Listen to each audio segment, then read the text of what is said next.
gentlemen, welcome to Wild Wasteland. As always, this is Dean Maldonado, and with me is Michael Johnson.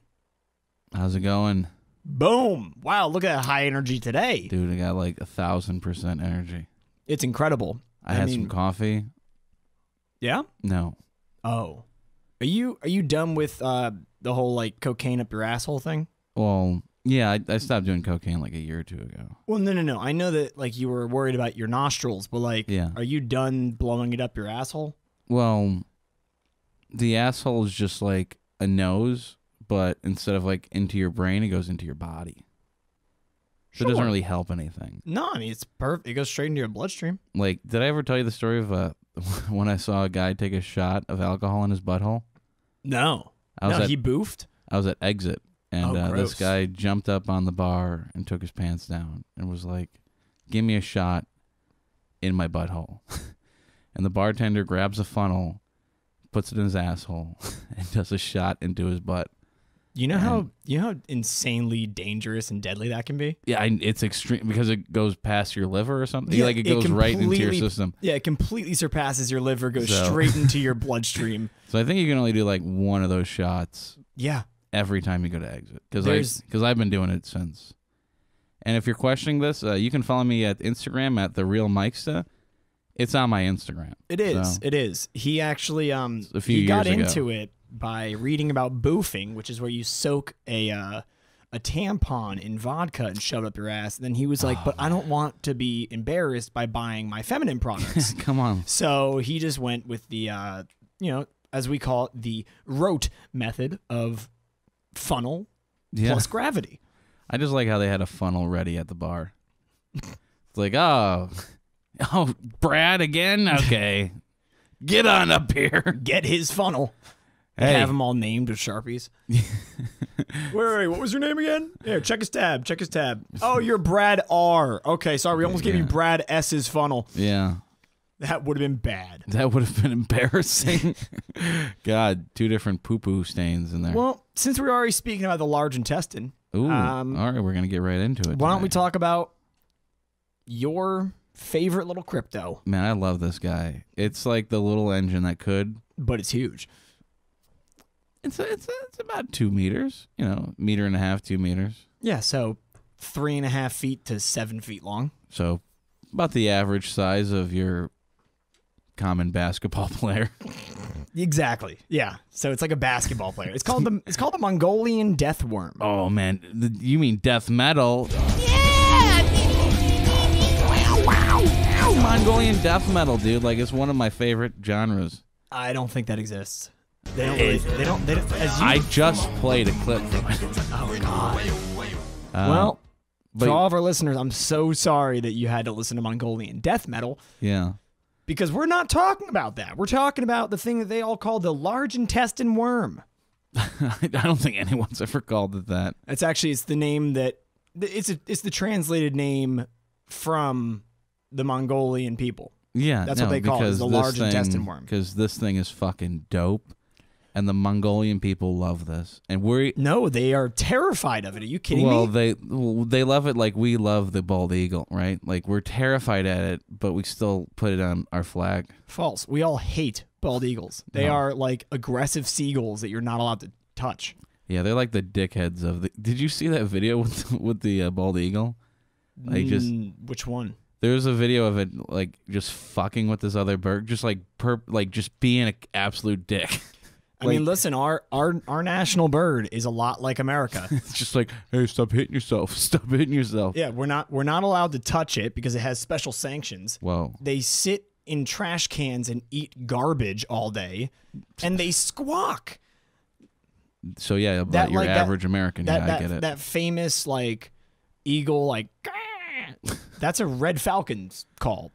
Oh. The bald eagle goes like, it's disgusting. Because they used to breed near where I lived in Virginia. And you just hear them all the time? Yeah, you can hear them just fucking. Just yeah.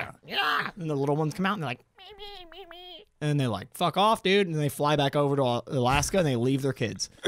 Yeah, because I'm glad that you bring this up because I've been doing a lot of research into like where we're popular in the world and stuff because I get all this information now because I put us on all the platforms. We are huge in Mongolia. Yeah, we better be. We're doing a whole episode just for them. It's actually being translated into Mongolianese, Chinese, Cambodian. What do they speak over there? I don't even know. I actually don't know what they speak in Mongolia. Hey, anyone, any of our listeners from Mongolia, which we're huge in for some reason. Yeah, we're big in France. It's like 90% of our traffic. All 5 people listening. So half of one is from Mongolia. They speak Mongolian. I was gonna ask the audience to write us in, but you're just gonna fucking Wikipedia it? No, it was Google. It was just Google. I literally didn't have to finish typing it. It already put the answer up there. Yeah, but here's something that you can't Google. Sure. We've been getting a lot of information back, and they love hearing us talk about birds. Well, let's talk about worms then. Worms? Yeah. We're going from birds to worms? Yeah, it's pretty simple. I mean, the early bird gets the worm, so let's be the early bird here and get this fucking death worm. It is currently 5:30 on a fucking Tuesday. I know. But so, this Mongolian death worm, right? Yeah. You had me research the shit out of this. I love this fucking thing. It is cool. It is fucking badass. It's from Mongolia. Mongolia, pretty weird place. Just like a giant desert. You think it's like cold because it's so far north. Just like a shitty desert. The whole country is just the country of deserts. Well, so the Mongolian death worm, right? It supposedly lives in the most desolate parts of the western and southern Gobi Desert. Right. I don't like this supposedly like... do you want me to redact all of my supposedlies from this script? I want you to... You got to sell this to the audience. Listen, I don't believe in this thing. I'm so sorry to tell you. I don't. It's because you read too much. You got to stop thinking. So here's my biggest issue. Okay. It's never been recorded in text. Doesn't need to. It's never been recorded on film.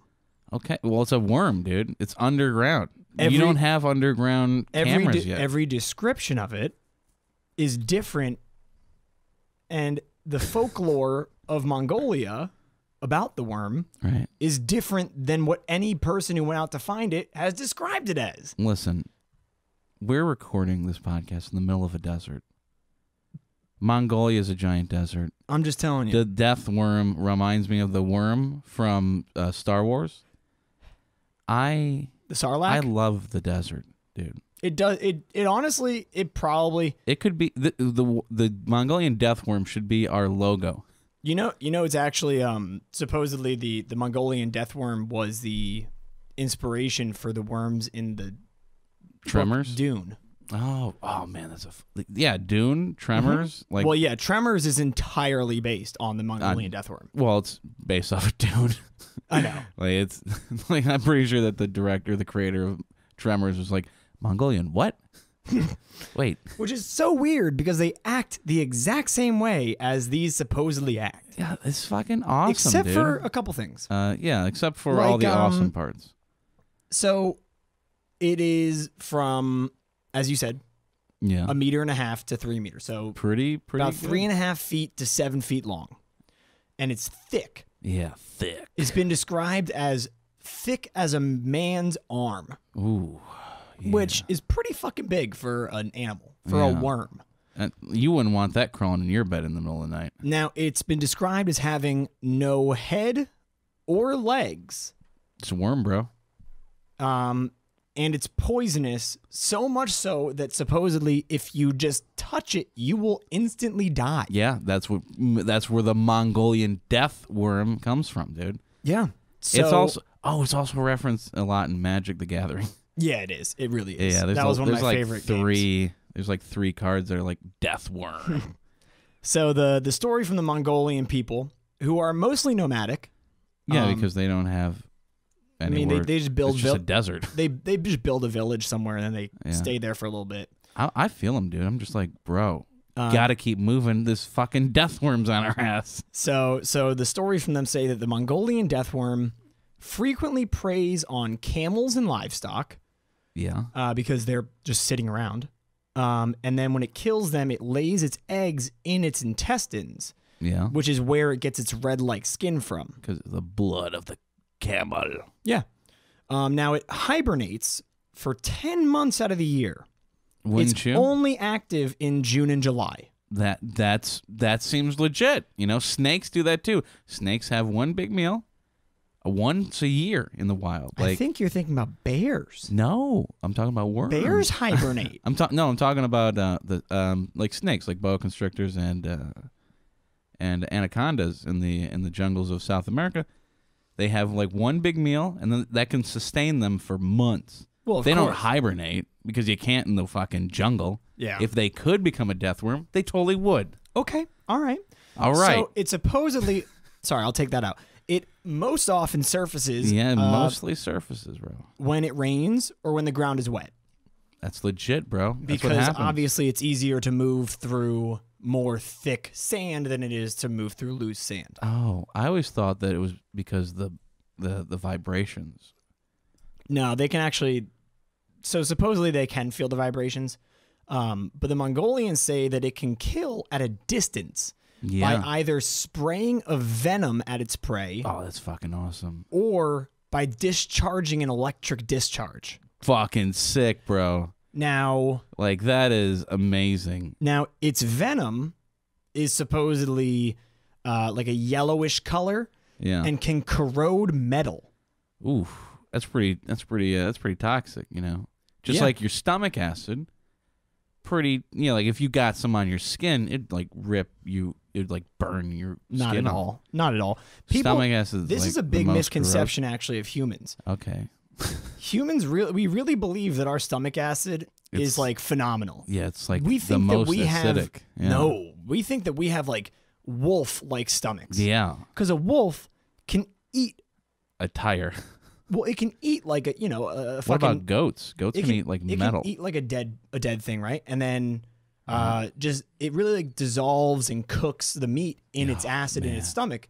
We can't do that. That's why if you eat uncooked red meat, you'll get sick. I always eat uncooked raw meat. I just ate that today. Well, get And ready with a for raw egg. Get ready for some terrible shits, and probably a couple parasites inside your body. Maybe I'll have a Mongolian death worm in there. That'd be insane. My asshole! Well, you're not even that tall, so it would literally burst out you. What the fuck? You're taller than me? Yeah, it would be like 7 feet tall, and Even if it was 3 feet tall, it'd be taller than me, dude. yeah, it would like really paralyze you. You would be like stiff down one leg and like up into your shoulder.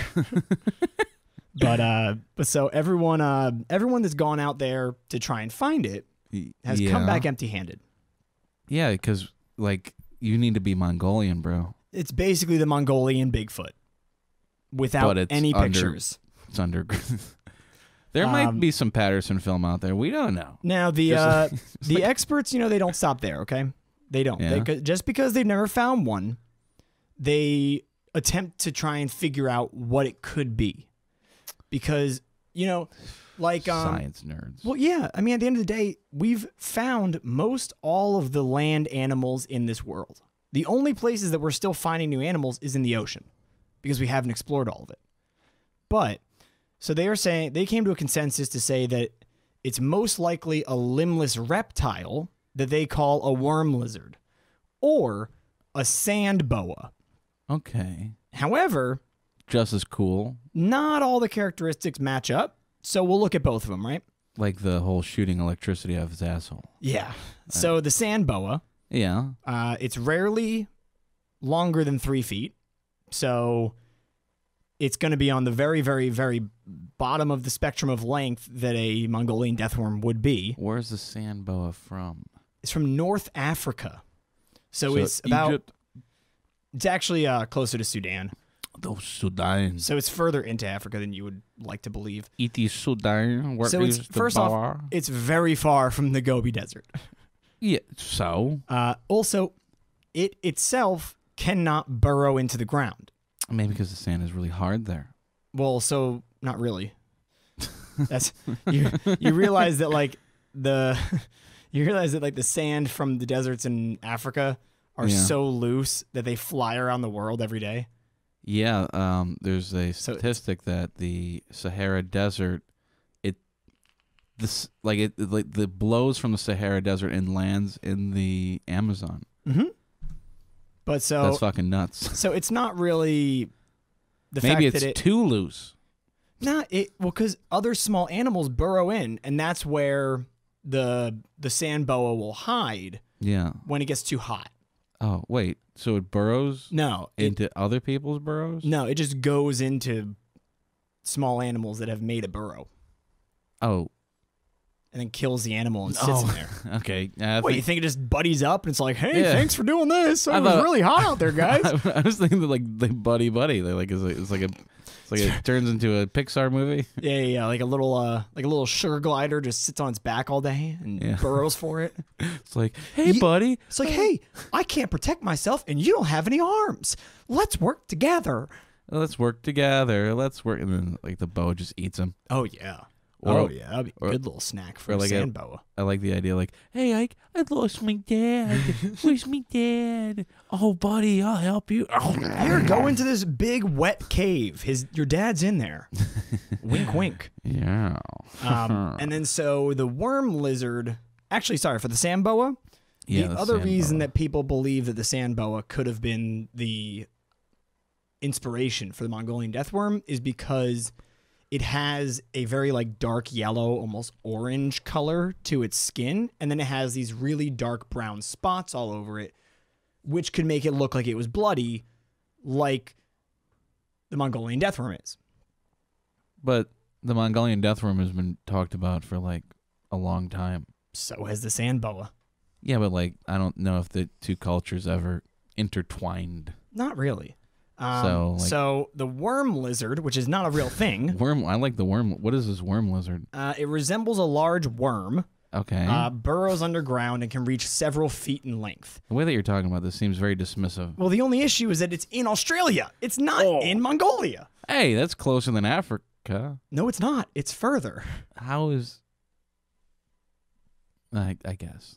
I know you're really bad at geography, but no, it's confusing. Shut up. It is confusing. The curvature. It is confusing. Like However, Australia is going to be further than North Africa. That's true. To Mongolia. All right, but no one's ever found a fucking worm lizard. Do the Aboriginal people talk about it, or is this like white Australians talking about it? Like, one time I saw a worm lizard. Nah, the only thing that they found that was close to it was there are these little worms. They're really small, though, and they burrow in the beaches of Australia, but that's about it. Australia has some of the most fucked up things they do in the world, so I can definitely imagine them having a Tremors.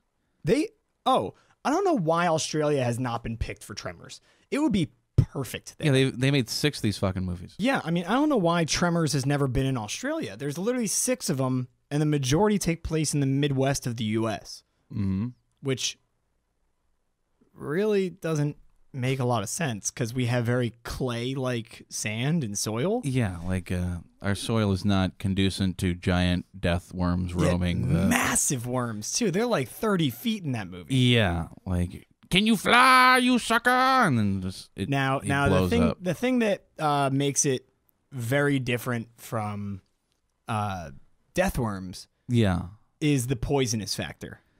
Right. Because death not worms... a lot of worms have that. Well, no. So, like, if you look at Tremors, if you look at the worms in Tremors... Oh, man. We're going to be showing clips of They're pretty similar to what people describe the death worm as. Yeah. No, almost exactly. Yeah. It pops out of the sand, right? Sprays a venom. Right. And uses the vibrations to tell where something is above them. Yeah. And then goes and eats it. However... Where's your camel? There's a ton of times where, like, Kevin Bacon has, like, kicked or punched them in the movie. And if it was a Mongolian death worm, one punch, he'd be dead. Right, yeah. No, like, I can see, like, the little worms and the big worm's mouth being like the Mongolian death worms because they're red. They're pretty much described as what we were just talking about. Mm-hmm. And then, like, maybe that's what the Mongolians are seeing. They're just seeing these little worms. They don't see the big worm. It's, like, really underneath, just, like, That'd was a 30-foot one. That'd be nuts. But to be fair, the people of the region, they pass on stories of the death worm, even though no one's ever really seen one. They're still terrified of it. Yeah. Now, well, wouldn't you be? There are a few. I guess we'll call them professionals who have gone out to try and find it, and find the Mongolian Death Worm. It's been a few expeditions. One of my favorite shows, Destination Truth, pretty much like the antithesis of the concept of the show. He went to Mongolia and tried to find it. Yeah, and did he? No. Boom. So, well, just because you go to somewhere doesn't mean that they don't exist, you know. So the first person who has like any credit, who supposedly saw and described the worm, the Mongolian president. Nope. Yeah. It was a man named Roy Chapman Andrew. Now he was a paleontologist who described the worm in his 1926 book On the Trail of Ancient Man. I feel like this is proof, dude. The interesting thing about Roy Chapman Andrew, he actually was the inspiration for Indiana Jones. If Indiana Jones 5 is like Indiana Jones and the search for the death worm, it'd be like, I'd be like, fucking done, dude. I'm in. Like, I don't even care if the fourth one was terrible. So that was the first person who ever supposedly saw one and described it. Dude, that's fucking awesome. Indiana Jones is down with it. I'm down with it. But that was back in 1926. Yeah. Now, it got a lot more difficult to go out and try and find it because of the Soviet Union. And because they controlled Mongolia, they actually made it illegal to do scientific exploration to find the Mongolian death worm. Maybe that's what fucking happened. Well, so hold on. Oh my god. We have a Dave Shealy of this whole thing. Do we? We do. And his name is Ivan Makarel. Oh, that sounds like a fucking Russian if I've ever heard one. Who Ivan Makarel is actually, he was one of the leading detectives trying to find the Loch Ness Monster. He's a cryptozoologist. No, let me tell you, my friend. No, geez, that sounds too Malaysian. I will break you. So tell me, my friend. More vodka, $5,000, 5,000 ruble for me to find. Oh, he went over there in 1987. Okay, that's a lot more recent than 23. And he, it took a while trying to find it. He described it as traveling underground, creating waves of sand on the surface, which allowed it to be detected. Yeah. However, he even writes that he never saw one. He did multiple expeditions and never saw one. Because it's under fucking ground, man. If it's moving sand... Wait, what year did Tremors come out? 83? Something like that. Oh, this But so he went to Mongolia to try and find the snake, and he couldn't get any info from the locals because they were so scared of it that they wouldn't talk about it. See, like, how are you this, like, close-minded? Like, if everybody in Mongolia is, like, terrified of this fucking death worm, and you're like, probably doesn't exist. Yeah, probably doesn't. Then why are they afraid, dude? Why are people afraid? Why are people afraid of ghosts? Why are people afraid of vampires? Why are people afraid of child molesters? Because they're all real. They're all real. So Ivan did not see it, but somehow described it in detail. He said it looked, and this is a quote, sausage-like, around 20 inches long and as thick as a man's arm, red in color, and its skin is an exoskeleton that molts when the worm is hurt, and it has a short tail. He also says that the creature doesn't have any visible eyes, nostrils, or mouth. However, most of the locals describe it as having a gaping mouth with teeth that point inwards and a spiky pointed rear end that can squirt acid or venom. Listen, just because he didn't see a mouth, he said no visible mouth, meaning that it could have been closed when he saw it. Because it has to go through the sand. It can't have a gaping mouth while it's going through the sand. It's got to be closed. It's got to be airtight. And then as soon as it has to eat something, then it opens its mouth and it's like, God damn, that's gaping. Well, so, but that's the thing, right? Is that like all of like the artwork that the Mongolians have done on it, it literally looks like a sarlacc from Star Wars. Yeah, with a giant open, like inward fucking pointed teeth mouth. Well, that's artistic interpretation. Okay, sure. Now, supposedly, Russian scientists in 1972. Dude, I'm convinced here. You convince me. Hold on. They supposedly found a dead specimen. However, before they could bring it back to Russia, it disappeared. Are you surprised? No. 1970s Russia? Yeah, no. It's actually rumored to still be in the basement of some Russian museum. Dude, like, if I didn't know that the Mongols were taken over by the Soviet Union in whenever this was. They took all the fucking death worms, dude. All the death worms are in Moscow right now. However, so here's the most recent guy who ever went out there. Okay. This man, Richard Freeman, in 2005, so very recently, 14 years ago. Yeah. He's a cryptologist. Oh my God. Basically people who look into ancient languages and try and break codes. No, what? Cryptozoologist? He's not a cryptozoologist. He's a cryptologist. Oh. I was going to say, that's not what a cryptozoologist is. Ivan Markel is the cryptozoologist who tried to find Nessie and tried to find the death worm. I like Ivan. He couldn't find anything. I think that our next crypto will be about Ivan, because this guy sounds interesting.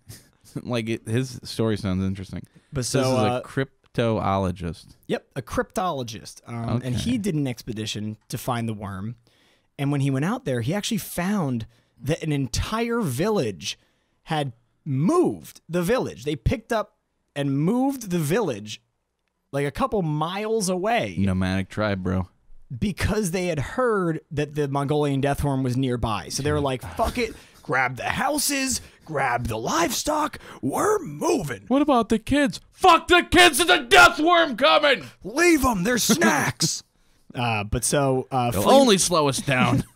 So Freeman's, his local interpreter told of an incident a few years before that on a different expedition, which I couldn't find any details on. Yeah, we scoured the internet books. Well, because if it was from a few years earlier, it was not Ivan Markel's expedition.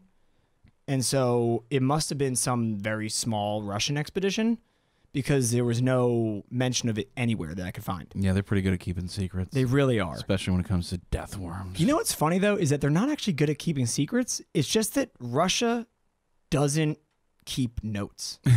That's really all it is. And their notes are written in Russian. Well, like if you look at their space program, right? Yeah. If you wanted to, I was telling you about that show I was watching with the people who try and sell space junk. Yeah. Well, so when you sell American space junk, NASA knows the serial numbers of every piece of equipment that was ever on a rocket that flew. Yeah, NASA's accounting is on point. If you try and get a Russian, like a piece of a Russian spaceship. Oh, it's who the fuck knows? Exactly. You don't know if it ever flew. You don't know if it was just a test module. Yeah. Because there's just no documentation of anything. Yeah, Russians just like, yeah, we build it. And it's just like, what do you want to do with it?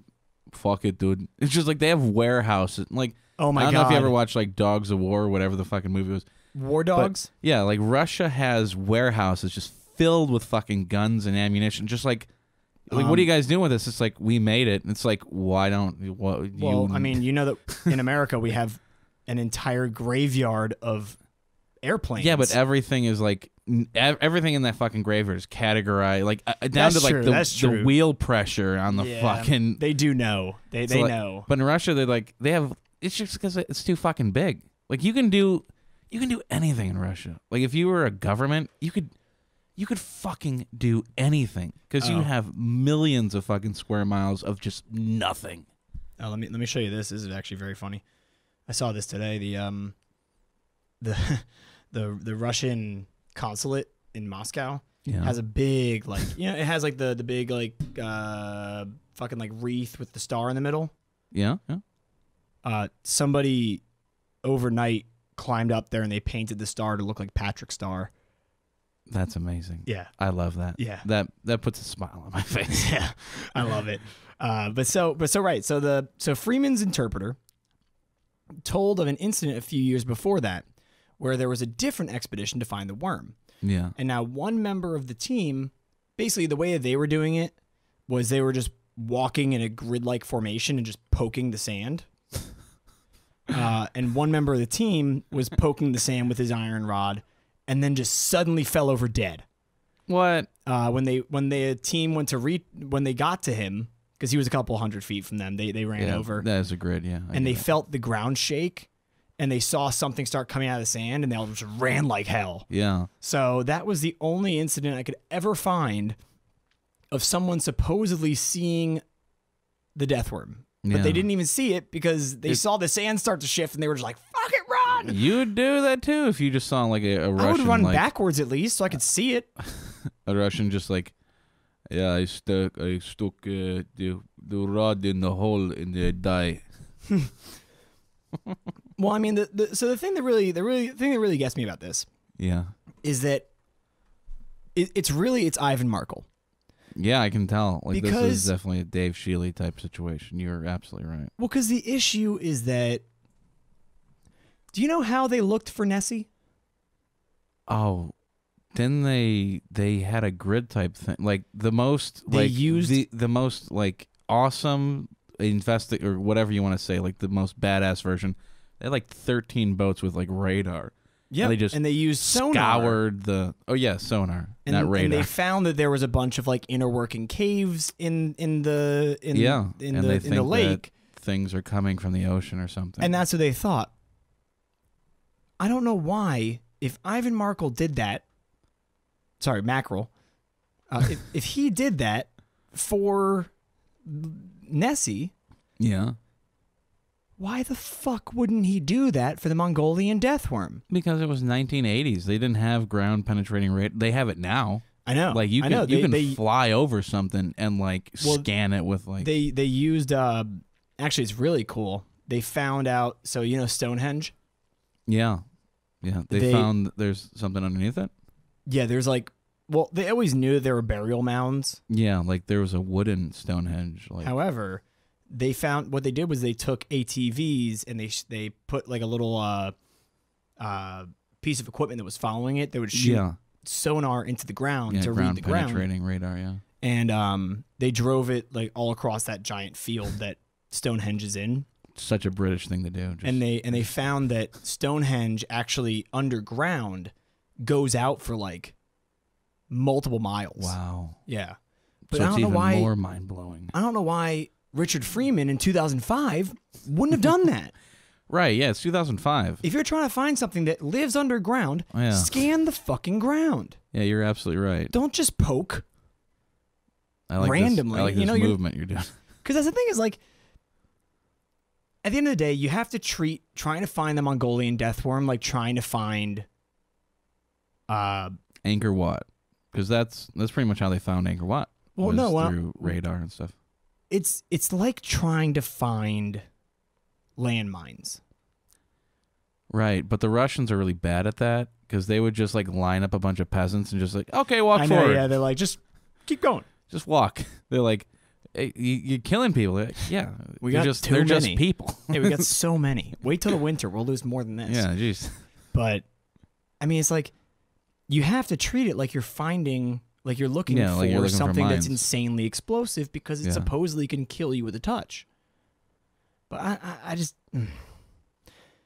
The fact that multiple people went out there, couldn't record it by drawing or by film, yet could describe it and then describe it differently than the locals, makes me believe that it's not real. This is heartbreaking. I'm sorry. This is the first time in Wild Wasteland history. Because okay, if the Mongolian Death Worm exists, it would shatter our concept of what animals can do. Because at this point, there is no land animal in the world that can discharge electricity from their body. True, but they also found worms, was it like 2 miles underneath? They've like it was somewhere in like a deep mine or something, like Africa or something. They found like worms 2 miles 2 miles down or some crazy number. That they're like, no, like nothing could exist this low. And these worms were like existing. Listen, we as humans, we constantly think like, oh yeah, nothing could survive down here. Well, we keep thinking that we understand nature. I know, and we don't. We don't, dude. Because like, I mean, listen, there's fucking thermal vents have bacteria that live in them. Yeah, there's which also is basically a thing living in a volcano. We're like, nothing can survive in there. It's like, oh wait, this blind crab has been surviving there for millennia. And it's crust, Mr. Crab. Yeah. Did you know that they just found a almost 400? Sorry, was it? Yeah, it was a 440-year-old shark. Yeah. No, there's the swimmer sharks, the summer sharks, the ones that they like live at a lower. They can live up to like 700 years. Yeah. That whales, same shark was swimming around when we were trying to discover America. Yeah, it was probably like, dude, it's over here. Yeah, I know. It was honestly probably that one shark that you see on the map. It's like, oh, that guy knew about it. He knew about it the whole time. He's right in the neighborhood. He's like, hey guys, it's over here. Yeah, they also speculate that whales can live up to a long time too, because they found like a middle-aged whale that they killed. Then they found a cannonball in it from like 1700s or something. They're like, wait, what? Whales are only supposed to live for like 100 years. This whale's supposed to be around like 400.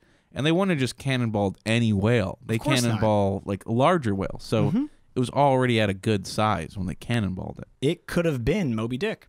That's a pretty gay book. But yeah, that's whatever. But there's the water. I just want to say there's the water bear. You know about that? Oh, of course. That thing just like flipped everything that we thought. Yeah, that can exist in space.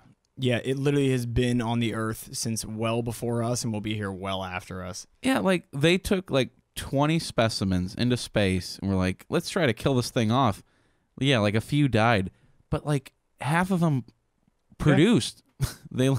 they made it or something. And there's like, wait, no, there's more of them. Yeah. This is supposed to kill them. It was in space. One of the funniest things is that when astronomers.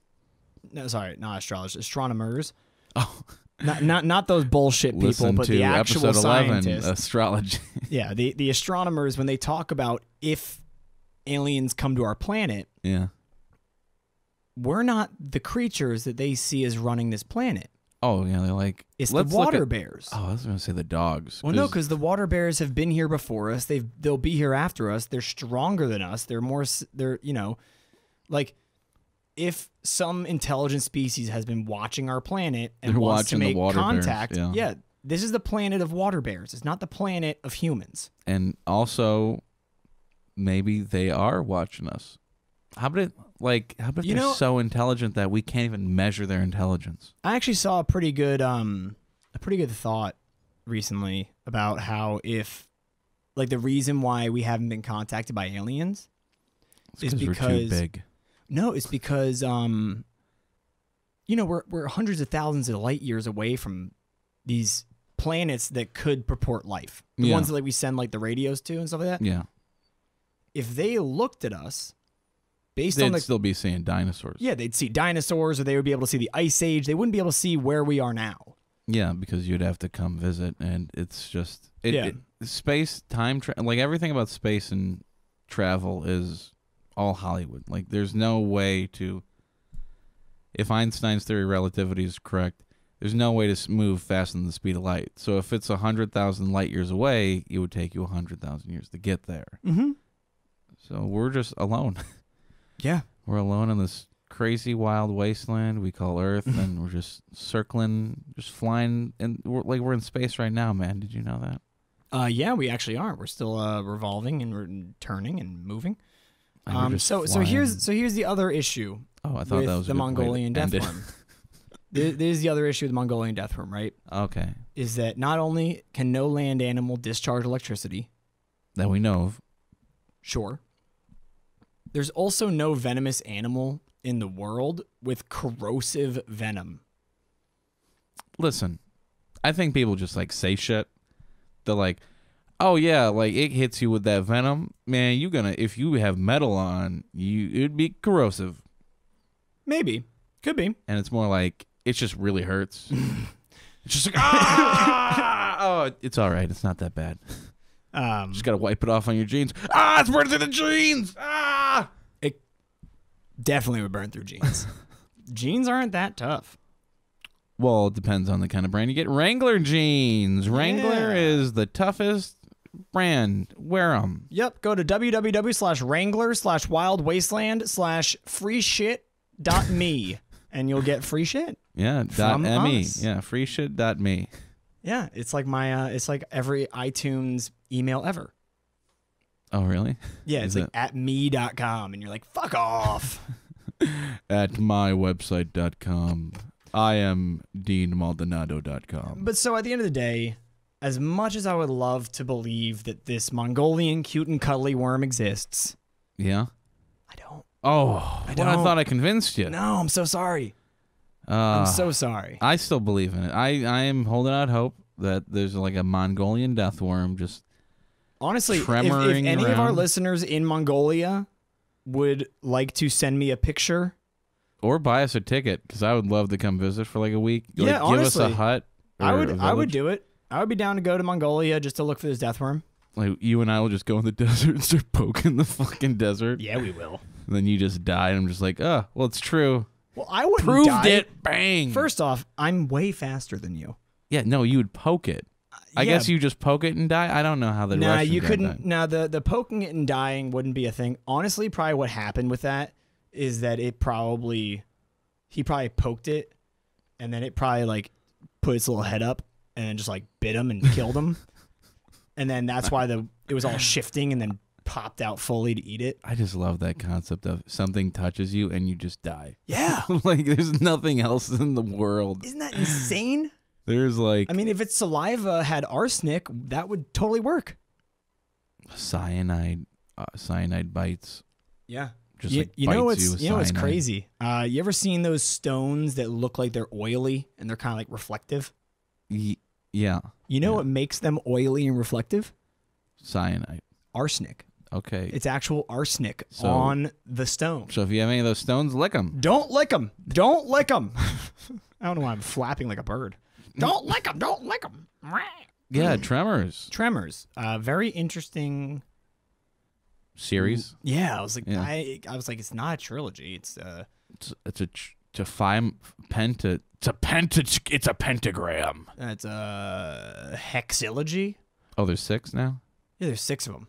Jesus Christ. Yeah. Oh yeah, the last one. The was last in, one is in the Arctic, right? Yep, it takes place in Canada, up in the Oh. Arctic, and some like massive earthquake is Yeah. always what starts these movies. Of course. Well, except for the first one, that's first what one made was- it great. Yeah, That's what made it. They wanted to make a TV series with Kevin Bacon, which we talked about when we weren't recording, but it fell through. You can watch the trailer. If we're using this in like a YouTube video, I'll actually be playing the trailer behind us. that'd be great. But yeah, like they wanted to make a series, but I guess the funding fell through or something. Like Kevin Bacon was down, and there's a trailer.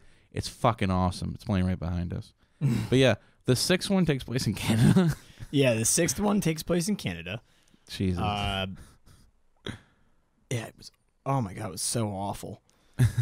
And basically, it was like they bring the old guy up, Okay. whatever his name was. Bert, or the guy that's in all the other movies, the guy with the guns. Yeah, Bert Gummer. Yeah, I fucking love Bert. Bert He's, Gummer.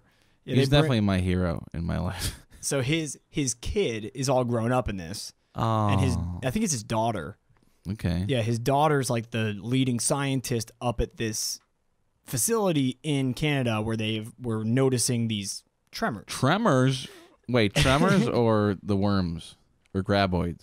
Yeah, the They're- graboids. Because Tremors is the name of the movie. But Graboids is the name Of course, the the same worm. thing with like how Alien is the name of the movie, but the aliens are called xenomorphs. Fucking dope name. Like Dope name. Should have stopped at protomorph. The protomorphs were so much better. they should have stopped at everything that H.R. Giger fucking drew before he died. Like, you should just get a. Like, imagine if you, right, Dean Maldonado, made Alien, right, Yeah. with a xenomorph. Yeah. Would you make another one? Like, I get Aliens too. Aliens, that one's pretty fucking dope. But I just would have kept diving into fucking Giger's fucking paintings and shit, dude. Like, just get weirder with it. Yeah. like make them, because the original xenomorphs were dicks. Yeah. They were literal penises. Yeah, they weren't like phallic shaped. They were phallic. Like there was like a hole. There was like a tip. There was like a whole weird thing. They're super strange looking. But either way, okay. So Bert comes up to Canada to meet his daughter. Okay. And it turns out that prehistoric fucking worms, whatever the hell they're called again. Oh, graboids? Yeah, the graboids. That's it, the graboids. Well, the worst part is that there's like, they use, because in like the third or fourth or maybe fifth Tremors, there was a different. There's the fourth one where it takes place in like the old timey West. Yeah, but is that what you're talking about? But there's a different. So there's the graboids, which are the. Oh, which are the, are you the talking big about worms, but they have these like flying fuckers. That's in the third one. I don't know what they're called. They're called. It's something stupid. It's like butthurt. They're called ass blasters, right? Ass blasters. That's it. Yeah, because the they would fart and fly. Listen, the second movie, I love. Like Tremors is like a passion of mine. I could talk about this for hours. The second one was fucking awesome because you realize that the Tremors are just like essentially giant fucking fetuses. I don't know. Like they just explode and birth these walking ones, but they're blind, but they can see in infrared or something. Mm-hmm. The third one had ass blasters, and the fourth one had old timey, because they're like, man, where do we go from ass blasters? Yeah, so they had oh wow. So it began in 1990 with Tremors, and then shit. And then they made 4 sequels and a prequel. Yeah. So Tremors 2 called Aftershocks. Yeah, that was 3 pretty dope. is Back to Perfection. That's the name of the town that the first one took place in. The prequel is Tremors 4 called The Legend Begins. Yeah, where that's what got me off of Tremors, and that's why I didn't watch the 5th or the 6th one. The 5th one was called Bloodlines. And the last one is Resurrection or something stupid, because Bloodlines is awful fucking like it's even worse than that. Oh my god, what is it? A Cold Day in Hell. Jesus. See, this is Tremors, A Cold Day in Hell. Is it the same creator as the first one? Because I feel like whoever that was, like, just stopped giving a fuck. Oh no. They're supposed to make a Tremors 7. See, I actually kind of like that. It's got to be straight to Netflix though, because I love that. No, the first two, the last two, they were all straight to VHS. No, Tremors was on. I saw it in theaters. Well, so Tremors was in theaters because it had Kevin Bacon. Kevin Bacon, and I forget the other guy, but yeah, the guy was also just as big as Kevin Bacon. Who? The other leading actor. So there was Kevin Bacon, Fred Ward, Finn Carter, Michael Gross, and Reba McEntire. Yeah, Reba, she was the big one. Oh yeah, she was really hot. And that was by Universal. So Tremors 2. Yeah, that's a straight to like DVD. Yeah, VHS. It was straight. It was straight to VHS. Yeah. And it's the first one that they called them graboids. They also made a new creature called the Shriekers. Yeah, that was the little guys that would walk. Mm-hmm. Then the third Tremors. Ass blasters.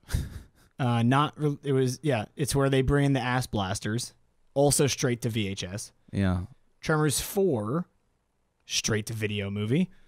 I feel like that's straight to streaming. I feel like that when that came out, I think I watched it on Netflix. No, because that's still when Netflix was doing their 50-50 of they just started the streaming and they were doing mostly the sending it in and out. Okay. Yeah, that was like 2007 or something, right? Yeah, 2007, 2008 is when they moved mostly to streaming. That's and it pissed off all their people. Well, you shouldn't, because that was the best fucking thing about Netflix was the streaming. Like, no way. You know why Netflix was made, right? Yeah, to send stupid fucking DVDs in the mail. Well, so the creator of Netflix is actually really fun. He rented a movie from Blockbuster. And he got a late fee, and he's like, fuck you, late fees. Well, no, he forgot about it. He lost the movie, and he had so much of a late fee that he basically had to buy the movie. Yeah. And he was so embarrassed that he didn't return it on time that he was about to lie to his wife about what this expense was. And he was like, what the hell am I doing? We should make something that doesn't have fucking late fees. Yeah.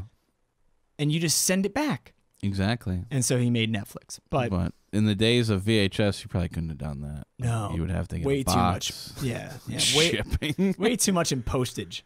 Oh, man. So Tremor 5, Bloodlines. Was straight to Netflix, I think. 'Cause I remember that it came It was out. actually released on Blu-ray, DVD, and digital HD. Oh, wow. Which people don't remember about that. People don't remember the high def DVDs. Yeah. The HD DVD. Yeah, the They red, got the red one. destroyed by Blu-ray. Yeah. And that was based on a script from the original creators. Oh, I gotta check it out. It was written in 2004. Okay. Well, that doesn't mean anything. And then Tremors: A Cold Day in Hell came out last year. It went released on Blu-ray and DVD, and then got picked up by Netflix. But so that one is where they find prehistoric graboids that live in the ice of Canada. Yeah. And they have these like armored like exoskeletons and these like really big fucking like mashers, bird like beaks.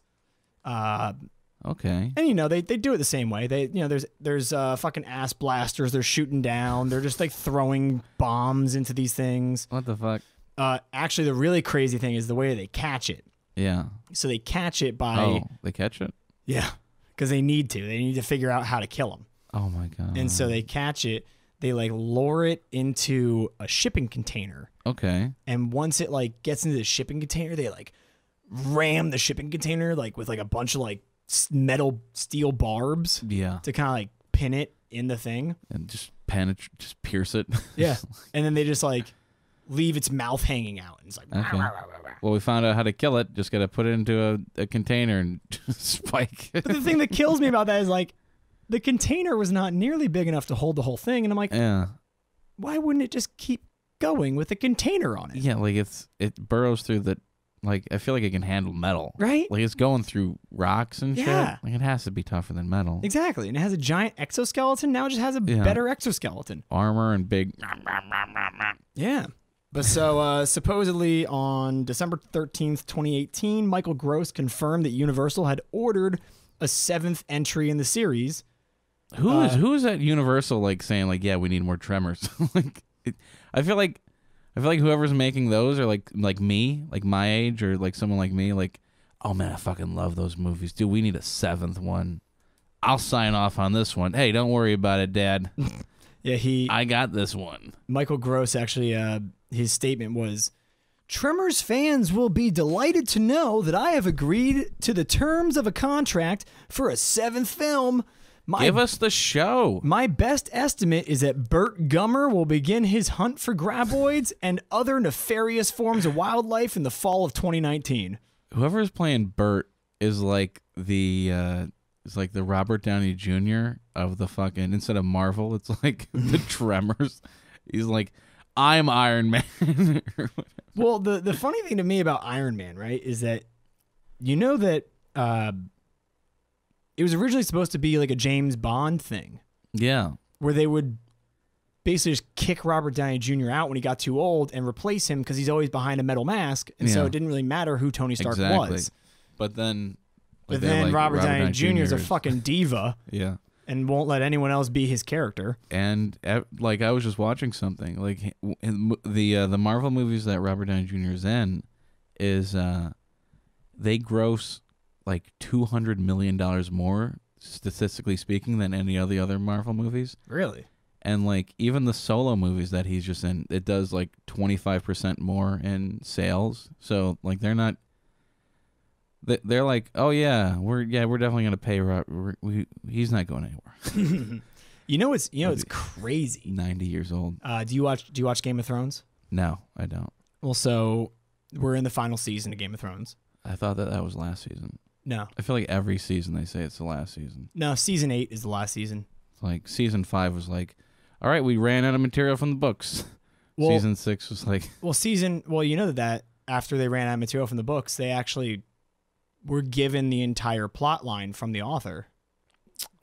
he's like, you know what? I'm probably not gonna write these fucking. Here, you guys can just have it. It wasn't even that. It's just that like he doesn't know if he'll live long enough to finish writing them because he's old and sickly and fat. I feel the same way about me and my books. Yeah. I've been writing a book for like the last 3 years.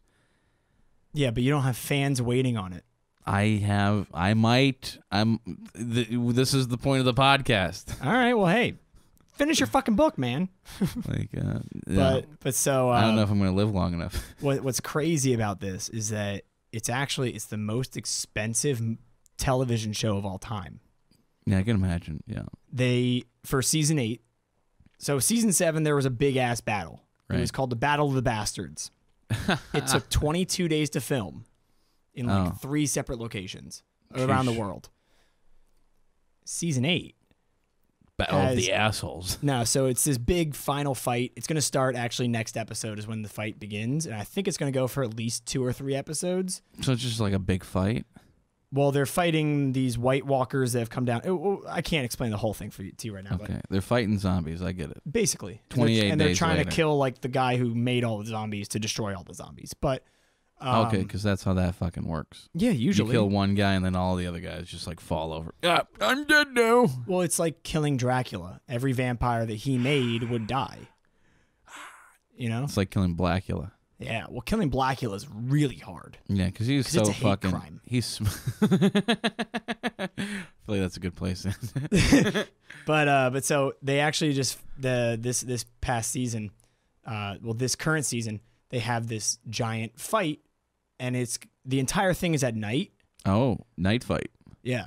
Well, the entire thing takes place at night, which is why it took so long to film. It took them 55 days. Man, that's to like film this battle because it has 2 months. It has every major character except for one of like the entire series, and it's all had to be shot at night. And the crazy thing is that it cost them $15 million. Wow. Per episode. Wow. To film Game of Thrones. Oh. Wow.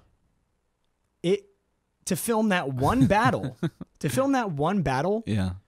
took 3 times as long. Sorry, it took twice as long and 3 times the budget of the movie Get Out. Yeah. Yeah, Get Out was filmed in 23 days, but I mean, that's phenomenal. I think it just says more about Jordan Peele than. He's a great director. He's a machine. He knows how to work for cheap and work good. Yeah, he being a comedian and working on all those shows that his whole life, he knows how to produce. You know, actually, here's something pretty interesting that I was reading today because we were on Blackula. Were we? We were. We were just talking about Blackula, weren't we? The actual myth and lore behind Eastern European vampires, was that they were obsessed with counting. And that's one of the major things. If you watch the show X-Files, you'll know that because there was an episode with a vampire and he threw a bunch of seeds at him. The vampire's like, god damn it, and he had to count every fucking seed because that's actually how they used to. People who they thought were vampires, they would lay those seeds around their grave. So if they were to rise from their grave, they would be so distracted with having to count this shit that they wouldn't come and kill people. And that's actually why on Sesame Street, the count counts. No, I get that. And also, Count Dracula, also a fun little thing for kids because it's count. Yeah. Have you ever seen one of my favorite videos of all time online is the Count from Sesame Street? Yeah. It's his little theme song. Right. Because he had if you watched back in the 90s, he had a theme song when he would come in. Yeah. And they just cut out the audio for every time that he said count. Mm-hmm. And so it just sounds so dirty. Yeah, it sounds like he's fucking. Yeah. Yeah, he's like, I love to. Yeah. I love to myself. Yeah. I love to these spiders. Yeah, that was like the original meme from like 10 years ago. That was pretty great. You think the original meme came out 10 years ago? No, that was like an original fucking internet meme on YouTube 10 years. I don't know what the fuck. It's an old meme, and I love it. You know the first recorded meme is, right? Oh, my God. 1926 in the New Yorker. There was a small comic. There was a 2-panel comic. Yeah. And it was like, how you think you look and how you really look. Oh. Like one of those, like the modern version of a meme. Literally like an actual modern version of a meme, but it was back in 1926 in the paper. I thought you were gonna be like the why you know guy, like that meme. Oh, no. Why you know? Well, I don't know. The 1920s. No, it was actually just the dog sitting in the house on fire that says, "This is fine." That's where that's from. Yeah, the New Yorker. Of course. Well, this has been Wild Wasteland. That it has. This has been a little bit discombobulated, but at the end of the day, it's because I didn't believe in it. So. Next week, please join us because we will be diving into a disturbing, disgusting, terrifyingly horrid topic. Yeah, it's gonna be pretty fucking good. It's one of the things that I love to watch online. It is, and it's one of the things that I accidentally watched once. Tune in then. Yeah. Thank you, everyone. We love you. Bye. Oh, every time.